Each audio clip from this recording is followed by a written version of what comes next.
Hello everyone, hope you guys are doing good. Okay, so ఏంటంటే మనము previously we have done many sessions on medieval history and Telangana movement. Okay, so ఏంటంటే next మనం ఏంటంటే medieval హిస్టరీలో భాగంగా మనం ఏదైతే గ్రేట్ మొఘల్ ఎంపైర్ ఉందో దాని గురించి చూసుకుంటున్నాం అనమాట. ఓకే, సో ఏంటంటే లాస్ట్ ప్రీవియస్ సెషన్స్లో we have seen you know Jahangir గురించి చూసుకున్నాము. సో ఈరోజు ఏంటంటే వీఆర్ డిస్కసింగ్ అబౌట్ షాజహాన్ అనమాట. ఓకే, సో నాట్ ఓన్లీ ఈ క్లాసెసే కాకుండా ఏంటంటే మనము రెగ్యులర్గా previous year questions based you know post upload చేయడం జరుగుతుంది. అంతేకాకుండా రెగ్యులర్గా కరెంట్ అఫైర్స్ పోస్ట్ కూడా పెట్టడం జరుగుతుందనమాట.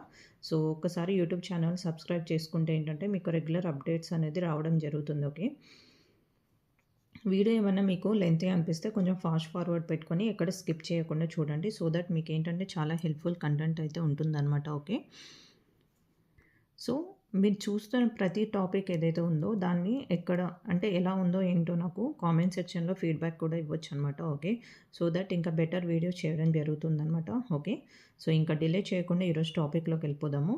ఓకే, సో ఈరోజు topic we are discussing about Shahjahan అనమాట. Okay, the 5th Mughal empire. Okay, so ఏంటంటే షాజహాన్ యొక్క ఒరిజినల్ నేమ్ చూసుకుంటే ఏంటంటే మనకి ఖుర్రం.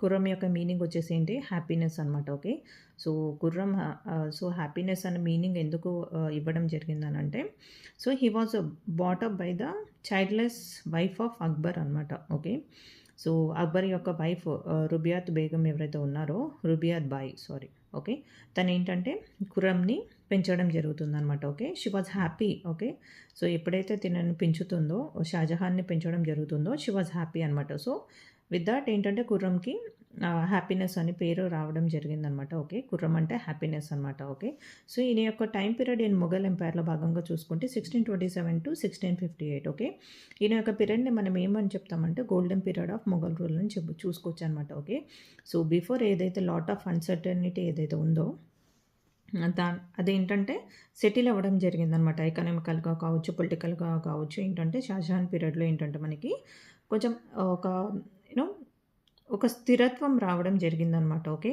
ఏదైతే అన్సర్టనిటీస్ ప్రివెల్ అయి ఉన్నాయో వాటికి ఏంటంటే ఎండప్ అవ్వడమే కాకుండా ఒక స్ట్రాంగ్ బేస్ ఫౌండ్ అవ్వడం చూస్తామన్నమాట మనం. అందుకే మనము షాజహాన్ పీరియడ్ని గోల్డెన్ పీరియడ్ ఆఫ్ మొఘల్ ఎంపైర్గా చూడొచ్చు అనమాట. ఓకే, సో ఈయన యొక్క వైఫ్ చూసుకుంటే ఏంటంటే ముంతాజ్ మహల్. ఓకే, ఈమె జ్ఞాపకార్థమే మనము ఆగ్రా ఫోర్ట్లో ఉన్న గ్రేట్ తాజ్ మహల్ ఉందో అది కట్టించడం జరిగిందనమాట. ఓకే, సో ఈ ముంతాజ్ మహల్ ఎవరైతే ఉన్నారో తను ఏంటంటే ఆసిఫ్ ఖాన్ యొక్క డాటర్ అనమాట. ఓకే, ఈ ఆసిఫ్ ఖాన్ ఎవరైతే ఉన్నారో షాజహాన్ యొక్క మామ అనమాట, మెటర్నల్ అంకుల్.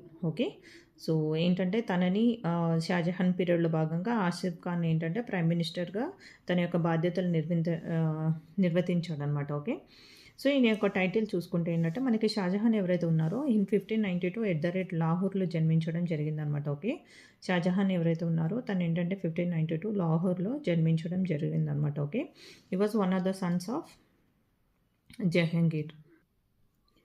ఏంటంటే ఎప్పుడైతే ఖుర్రం సో షాజహాన్ యొక్క ఫాదర్ జహంగీర్ పీరియడ్లో ఏంటంటే మనకి నూర్జహాన్ యొక్క డామినేషన్ చూసుకున్నాం కదా. సో ఏంటంటే before Shahjahan ascended the throne ఏంటంటే నూర్జహాన్ ఎవరైతే ఉన్నారో తను ఏంటంటే తన యొక్క అల్లుడు షెరియార్ని రూలర్గా చేయడానికి తను సిద్ధపడింది అనమాట. బట్ ఏంటంటే with the help of his maternal uncle Asif Khan, okay, Shahjahan ascended the throne అనమాట. He became the Mughal ruler. Okay, so ఏంటంటే on 14 February 1628 in Agra, okay, he ascended the throne. Okay, so he became the ruler. So ఈయన యొక్క పీరియడ్లో important events చూసుకుంటే ఏంటంటే before ఈ ascended the throne, తను రాజ్ అవ్వకముందు ఏంటంటే Shahjahan was acted as an Deccan subedar అనమాట. ఓకే, షాజహాన్ ఎప్పుడైతే మొఘల్ రూలర్ అయ్యాడో సో అప్పుడు ఏంటంటే నెక్స్ట్ మనకి ఖాన్ జహాన్ లోడీ ఎవరైతే ఉన్నారో తను డెక్కన్ సుబేదార్ యొక్క బాధ్యతలు స్వీకరించడం జరిగిందనమాట. ఇక్కడ డెక్కన్ సుబేదార్ అంటే ఎవరంటే మనము డెక్కన్లో భాగంగా ఉన్న ప్రావిన్సెస్ ఏవైతే ఉన్నాయో దట్ వాజ్ వాటిని మనము సుబా కింద కన్స్ట్రక్ట్ చేస్తున్నాం అనమాట. ఒక్కొక్క provinces was headed by subedar అనమాట. సో ఈయన ఏంటంటే దాంట్లో ఉన్న ఏదైనా యాక్టివిటీస్ కావచ్చు దట్ వాజ్ వాటికి హెడ్గా ఈ సుబేదార్ ఉండేవాళ్ళు అనమాట. ఎప్పుడైతే మనకి Shahjahan was become the ruler of Mughal empire, so Mughal ఎంపైర్లో భాగంగా ఎప్పుడైతే షాజహాన్ డెక్కన్ సుబేదార్ నుంచి he became the ruler of the Mughal empire కదా. సో అప్పుడు ఏంటంటే ఖాన్ జహాన్ లోడి అంటే he taken as a responsibility of Deccan subedar అనమాట. Okay. So during his period అంటే లాట్ ఆఫ్ అన్సర్టనీస్ అనమాట. డెక్కన్ సుబేదార్లో లాట్ ఆఫ్ అన్సర్టనీస్ ప్రివెల్ అవ్వడం జరిగిందనమాట. ఓకే. సో ఆ టైంలో ఏంటంటే ఖాన్ జహాన్ లోడి ఎవరైతే ఉన్నారో హీ రివోల్టెడ్ అగెనిస్ట్ షాజహాన్ అనమాట. సో దీన్ని సక్సెస్ఫుల్గా ఖాన్ జహాన్ లోడి ఎవరైతే ఉన్నారో తనని డిఫీట్ చేయడం జరుగుతుందనమాట బై షాజహాన్. అండ్ అదే కాకుండా మనకి బుందేల్ఖండ్ రీజియన్ అనమాట. ఓకే. సో ఈ జుగర్ సింగ్ రూలర్ ఎవరైతే ఉన్నారో he did not accept the sovereignty of ఏంటంటే ఈ షాజహాన్కి ఎగనెస్ట్గా రివోల్ట్ చేయడం జరిగిందనమాట. సో సక్సెస్ఫుల్గా ఈ Bundelkhand region which is the part of present Uttar Pradesh and Madhya Pradesh రీజియన్స్లో ఉన్న ఈ ప్లేస్ని ఏంటంటే సక్సెస్ఫుల్గా షాజహాన్ కూడా డిఫీట్ చేయడం జరిగిందనమాట. Okay.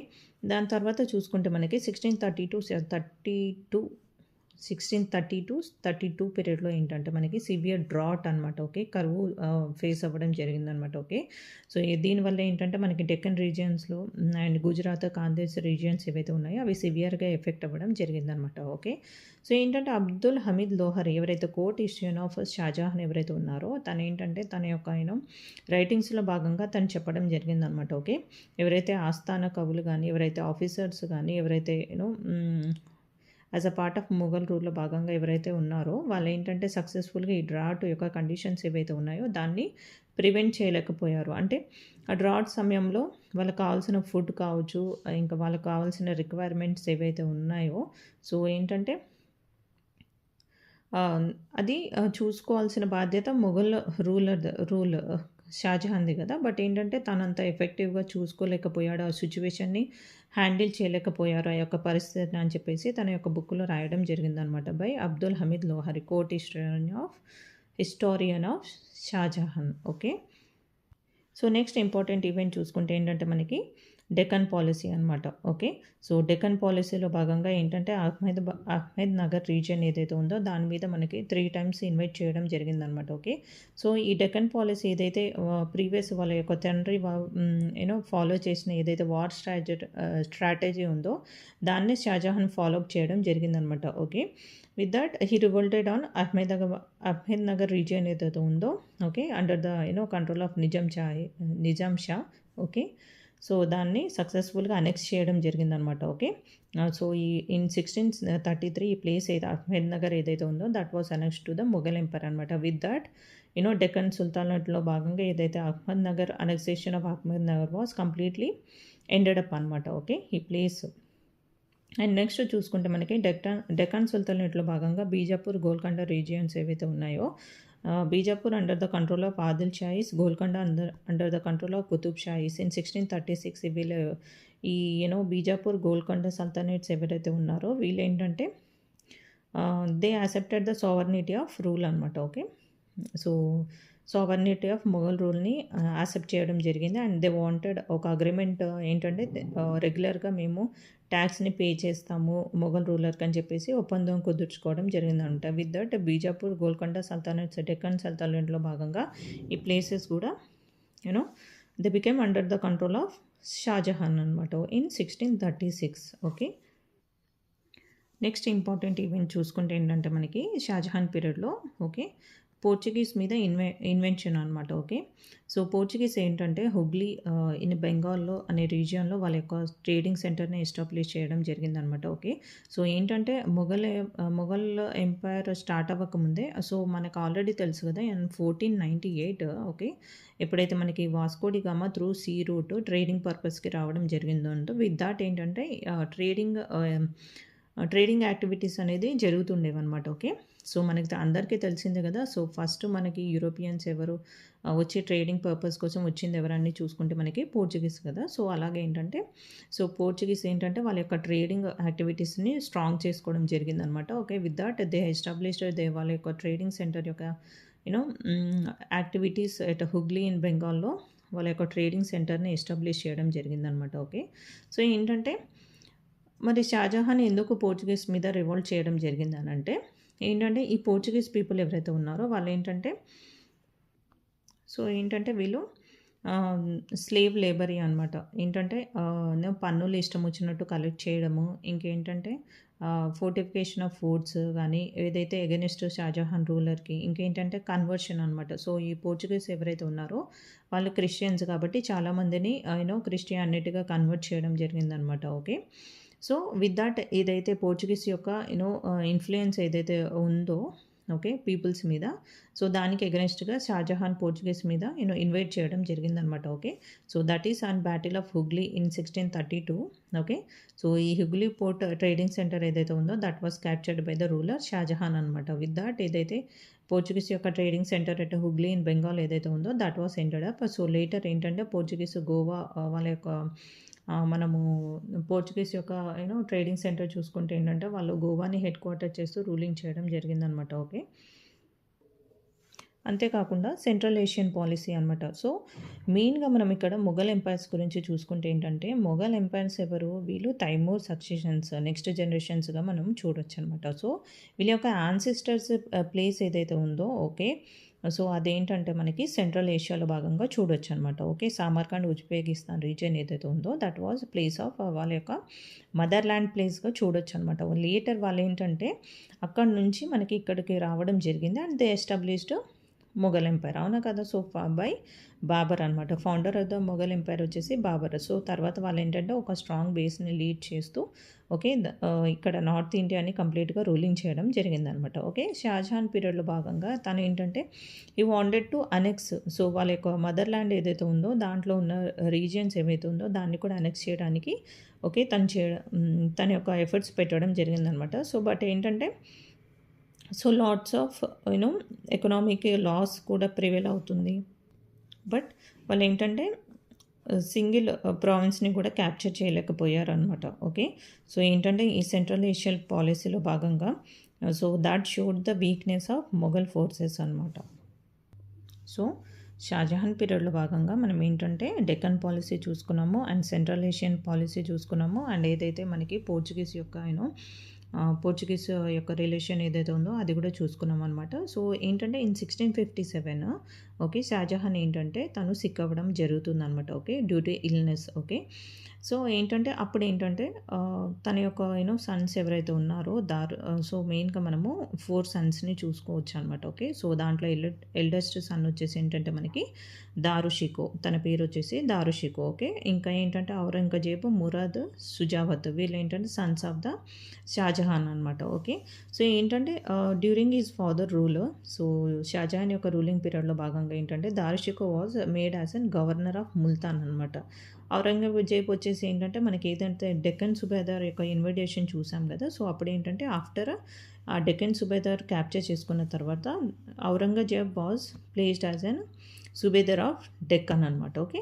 Murad was placed as a governor of Gujarat. సుజావత్ వచ్చేసి గవర్నర్ ఆఫ్ బెంగాల్ అనమాట. సో, ఏంటంటే ఒక్కొక్కరికి ఒక్కొక్క గవర్నర్‌షిప్ ఒక్కొక్క ప్లేస్ అలొకేట్ చేయడం అనేది జరిగిందనమాట. ఓకే. సో, ఎప్పుడైతే వీళ్ళ ఫాదర్ సిక్ అవ్వడం జరిగిందో సో, వీళ్ళ యొక్క అమాంగ్ దేర్ బ్రదర్స్ ఒక వార్ ఆఫ్ సక్సెషన్ జరగడం జరుగుతుందనమాట. ఓకే. లైక్ నేను రూలర్ అవుతా అంటే నేను రూలర్ అవుతా అనే టైంలో. ఓకే. సో, ఏంటంటే ఎప్పుడైతే షాజహాన్ సిక్ అవ్వడం జరిగిందో సో, తనేంటంటే దారోషికో ఎవరైతే తన పెద్ద సన్ ఎల్డెస్ట్ సన్ ఎవరైతే ఉన్నారో తనకి he wanted to make Dara Shikoh as an ruler అనమాట. సో, అది ఔరంగజేబ్‌కి నచ్చలేదనమాట. So, Aurangzeb wanted to be as an ruler అనమాట. ఓకే. సో, ఇక్కడ మురద్ చూసుకుంటే ఏంటంటే తనేంటంటే ఎప్పుడు ఇంటాక్సికేటింగ్ డ్రింక్స్‌లో ఇన్వాల్వ్ అయ్యి ఉండేవాళ్ళనమాట. ఎప్పుడు మద్యం మత్తులోనే ఉండేవాడనమాట. ఈ సుజావత్ ఎవరైతే ఉన్నారో తనేంటంటే ఎప్పుడు ఎంటర్‌టైన్‌మెంట్ యాక్టివిటీస్‌లోనే తన యొక్క టైమ్ స్పెండ్ చేస్తూ ఉండేవాడనమాట. సో, విత్ దట్ ఏంటంటే it made easy Aurangzeb to invade on Dara Shikoh అనమాట. Okay. In a battle of Dharmat. Okay. So, చాలా చాలా ఇంపార్టెంట్ గుర్తుపెట్టుకోండి. In a battle of Dharmat in 1658 18 miles away south east of Ujjain అనే ప్లేస్ ధర్మత్ ఏదైతే ఉందో ఓకే. సో, అక్కడ ఏంటంటే so, with the help of his brother so, Aurangzeb so, ఇంకా మురాద్ ఇంకా సుజావత్ బ్రదర్స్ ఎవరైతే ఉన్నారో with the help of them ఏంటంటే తను దారోషికో మీద అటాక్ చేయడం స్టార్ట్ చేశారనమాట. ఎట్ ద ప్లేస్ ఆఫ్ ధర్మత్ ఏదైతే ఉందో అక్కడ ఏంటంటే దారోషికని డిఫీట్ చేయడం జరుగుతుందనమాట. ఓకే. లేటర్ ఏంటంటే మనకి ఇంకా రిమైనింగ్ 2 బ్రదర్స్ ఎవరైతే ఉన్నారో మురాద్ ఇంకా షుజావత్‌ని కూడా మనకి ఔరంగజేబు డిఫీట్ చేసి వాళ్ళని ఇంప్రిజన్‌లో పెట్టడం జరుగుతుందనమాట. సో ఇక్కడ దారుషికో ఎవరైతే ఎల్డెస్ట్ సన్ ఆఫ్ షాజహాన్ చూసుకుంటే దారుషికో ఎవరైతే ఉన్నారో తను ఏంటంటే భగవద్గీత, ఓకే, భగవద్గీత ఏదైతే ఉందో దాన్ని పర్షియన్లోకి ట్రాన్స్లేట్ చేయడం జరిగిందనమాట. ఓకే, అంతేకాకుండా 52 ఉపనిషద్ ఏవైతే ఉందో that what translated to Persian and return as sir i Akbari అనమాట. చాలా చాలా ఇంపార్టెంట్, గుర్తుపెట్టుకోండి.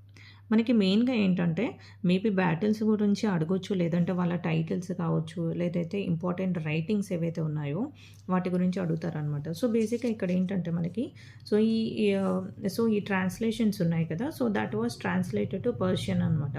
సో కొన్ని సార్లు మనకేంటంటే టర్కీ, అరబిక్ అని ఇస్తారనమాట. సో పర్షియన్‌లో ప్లేస్‌లో భాగంగా అక్కడ ఏంటంటే మనం కన్‌ఫ్యూజ్ అవుతామనమాట. సో అందుకే చాలా క్లియర్‌గా చూసుకోండి. సో భగవద్గీత ఏదైతే ఉందో that was translated to Persian అనమాట. సో 52 ఉపనిషత్స్ ఏవైతే ఉందో అది కూడా ట్రాన్స్లేట్ చేయబడింది. And it was placed as a Sirr i Akbari. Okay, Sirr i Akbari. Okay, so Aurangzeb దారుషిక్ని బ్యాటిల్ ఆఫ్ ధర్మాత్లో సామర్గర్ ఆ ప్లేసెస్లో ఏంటంటే సక్సెస్ఫుల్గా దారుషిక్ని డిఫీట్ చేయడమే కాకుండా ఈ ఇంప్రిన్స్డ్ వాళ్ళ యొక్క ఫాదర్ ఔరంగజేబ్ ఫాదర్ షాజహాన్ ఎవరైతే ఉన్నారో తనని ఆగ్రా ఫోర్ట్లో ఇంప్రిజన్ చేయడం జరిగిందనమాట. ఆగ్రా ఫోర్ట్ ఏదైతే ఉందో దట్ వాస్ నియర్ బై మనకి యమునా రివర్ దగ్గర చూడొచ్చు. సో షాజహాన్ సిక్ అయ్యాడని due to illness he was sick అని చెప్పాను కదా. సో ఏంటంటే షాజహాన్ యొక్క డాటర్ షానారా బేగం ఎవరైతే ఉన్నారో సో తను ఏంటంటే షాజహాన్ యొక్క షాజహాన్ని చూసుకునేదనమాట. సో షాజహాన్ యొక్క caring was laid by Jahanara Begum, okay, daughter of Shahjahan అనమాట. ఓకే, సో ఏంటంటే లాస్ట్ అయిన పీరియడ్ ఏదైతే ఉందో ఓకే అది చాలా సో ఏంటంటే చాలా ఆయన లాస్ట్ డేస్ చాలా మిజరబుల్గా ఉండేవనేసి మనం చూడొచ్చు అనమాట. ఓకే, సో ఏంటంటే యమునా రివర్ యొక్క వాటర్స్ ఆగ్రా ఫోర్ట్కి వెళ్ళకుండా కూడా ఔరంగజేబు ఆపివేయడం జరుగుతుందనమాట. ఓకే, సో ఏంటంటే ఈయన యొక్క ఆటోబయోగ్రఫీ చూసుకుంటే ఏంటంటే మనకి సో ఏంటంటే ఎట్ లాస్ట్ ఆన్ 22 జనవరి 1666లో ఎట్ ద రేట్ ఆఫ్ 74 ఇయర్స్లో తను ఏంటంటే మనకి షాజహాన్ చనిపోవడం జరుగుతుందనమాట.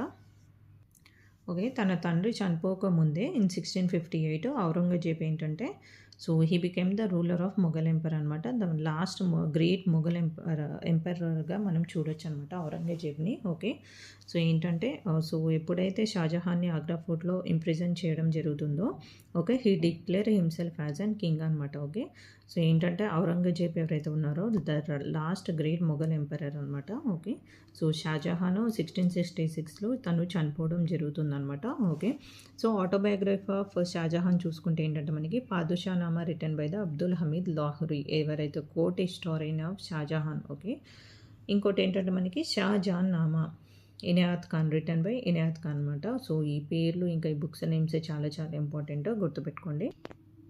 సో ఏంటంటే మనము షాజహాన్ యొక్క పీరియడ్లో ఏంటంటే మనము so golden period of Mughal architecture అని చెప్తామన్నమాట. సో ఈయన ఏంటంటే మనము షాజహాన్ని ఇంజనీర్ కింగ్ ఆఫ్ ప్యాలెసెస్ అని చెప్తామన్నమాట.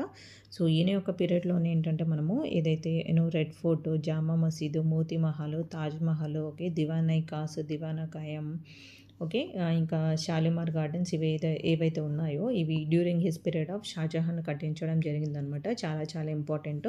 సో బేసిక్గా ఏంటంటే మనకి జామా మసీదు ఇంకా మోతీ మహల్ ఇవన్నీ ఉన్నాయి కదా. సో మేబీ ఇలా అడుగుతారనమాట. Diwan i Khas was built by whom and what it resembles. So దేనికోసం కట్టించడం జరిగింది, ఏ టైంలో కట్టించడం జరిగింది అలా అడుగుతారు అనమాట. సో అవి చూసుకోవడం కూడా చాలా చాలా ఇంపార్టెంట్. సో ఏంటంటే సో చాలా టైం కేటాయించి మరి వీడియో చేయడం జరిగిందనమాట. సో డెఫినెట్గా మీకు హెల్ప్ఫుల్ అవుతుందని చెప్పేసి చేయడం జరిగింది.